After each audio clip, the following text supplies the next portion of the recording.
the BBC's Ben Brown. The return to Britain's embassy here was nothing if not spectacular. 85 Royal Marines and other troops abseiling down from half a dozen helicopters, Chinooks and Sea Kings. They were the first British soldiers into Kuwait City itself, and they'd come to clear the embassy of any mines or booby-trap bombs the Iraqis might have planted. For the troops, there was a warm welcome from Kuwaitis here who watched the operation enthralled. After a few hours, the embassy building was declared safe, and now it was time for the arrival of the ambassador himself, also landing by helicopter, but on a football pitch nearby.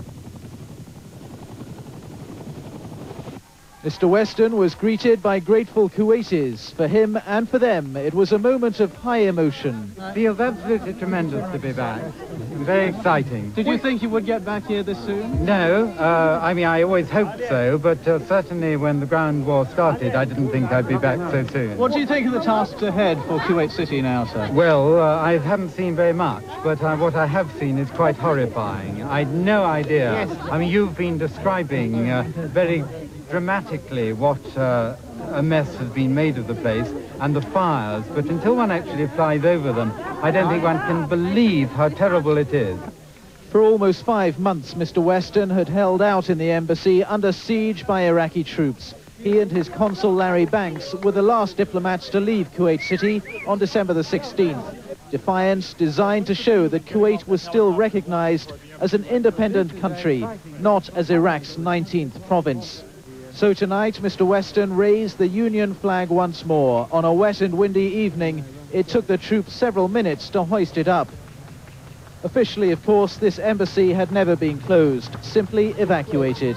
But now it will have much work to do, rebuilding the British community here and trying to win British companies lucrative contracts for the reconstruction of Kuwait. Today, the American embassy here was also being reopened, US troops taking as much care as their British counterparts to check the building for booby traps. And in a school next door to the embassy, US Marines made a remarkable discovery.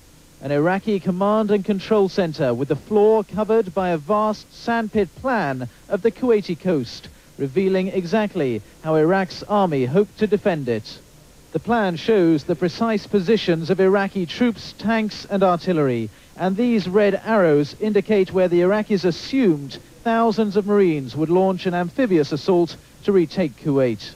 You see the different placards, the white and the blue and the pink.